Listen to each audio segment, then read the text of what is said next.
လာရေငါသာလင်ဝိသနလုံးပေါလေကာကြီးရဲ့ကသာကျဲလင်းကျဲတမူဝဆွဲနသာတော်လင်းကျဲတွန်သာရေတေတေတင်တဲ့လင်းကျဲတွန်တန်ကာကြီးရဲ့ရေချဝိသနလုံးပေါကြရာကောင်းရေရာကြရသာရေညသာတိလင်းကျဲတွန်တန်ကြာရသည်နာငယ်တေတေတင်နာငယ်ကတာနဲ့ခဝေရပင်လုံးဒီနတာချင်း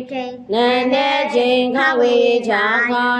နဲ့ချင်းခတဝေထုနာငယ်ရေနေသာစနုဝါဇကတာတွဲနေတွဲလာရေချာလာနေတွဲလာပါဇောရရေလုံးကြီးတင်ဆံခါပြီးနေတွဲလာပြီး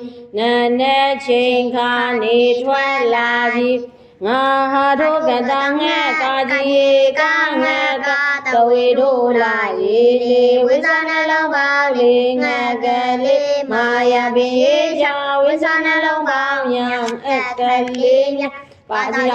ဇာယာပင်တေတေတင်ပြန်ဝါရေနာပြေဝဲပြန်ဝဲတဝေတို့နာငယ်ရေနေပြန်ဝဲနေကာကြီးရေချာပြန်ဝဲနေကြအခရာဤပြန်ဝဲနေကြအခလေးညာပြန်ဝဲနေကြမာယာရေကတာမြဲခါဝေငါတာခင်ဝိသနှလုံးပေါခင်မြဲခင်ပါတော်ယာရေငါတာပြင်းမြဲခင်မြဲစာလုံးလုံးတင်မတာစိန်ဝိသနှလုံးပေါစိန်စာလုံးလုံးတင်ချောင်းငင်းဆိုစိန်ဆိုတဝေထိုးနာငယ်ရေနေစိန်ဆိုနေတာရေညတာသည်စိန်ဆိုနေသည်ယခင်ပြင်းစိန်ဆိုနေသည်လင်းချက်တုံတန်ကြားရတယ်ဆိုတာကကြက်တရားညာဘက်ဆိုလို့ရှိရင်လည်းညာဦးရမှာလည်းသူတို့တစ်ခါတွန်းတယ်ဟုတ်ပြီနော်နောက်ပြီးညင်းနဲ့လည်းတစ်ခါတွန်းတယ်တက်ကြီးကောင်းချခြင်းဆိုပြီးတော့လေတောရတွေမှာကများသောအားဖြင့်နိုင်ရီပါတယ်မရှိဘူးလေကြက်တွေကိုပဲ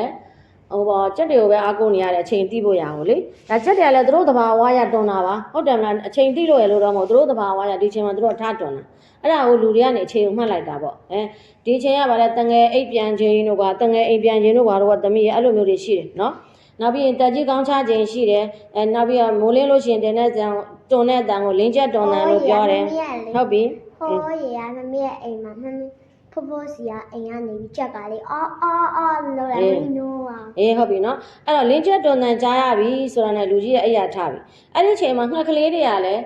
ငါလည်းမိုးလင်းပြီဆိုတာနဲ့သူတို့တစ်ပင်ကနေပြီးတော့သူတို့အတန်လေးတွေပြေးတာပြီအဲ့ဒီမိုးလင်းပြီငါတို့တွေစာရှာထွက်ကြမယ်ဆိုတော့အဲ့မှာမနေ့မှနေတာလည်းထွက်လာပြီနော်နေအလင်းရောင်ကတအားကြီးမပြင်းသေးဘူးလားအနီရောင်လေးပေါ့ဟုတ်ပြီနော်အဲ့လိုမျိုးလေးနေရလည်းထွက်လာတယ်မှာငှက်ကလေးတွေလည်းပြန်ဝဲလာတယ်ငါတို့တွေစာရှာထွက်ကြမယ်ထားကြတော့ဟေးဆိုပြီးတော့နော်ပြီးရင်ကြည့်လိုက်တဲ့အခါမှာမြက်ခင်းမြင်လေးကလည်းမနေ့စောစောစီးစီးဆိုစိမ့်ဆိုးနာပေါ့ဟုတ်လားနေခင်းဆိုတော့တအားကြီးပူတယ်လေနော်မနေ့စောစောဆိုမြက်ခင်းမြင်လေးစိမ့်ဆိုးနေတယ်အဲ့ဒါကိုပြောတာနော်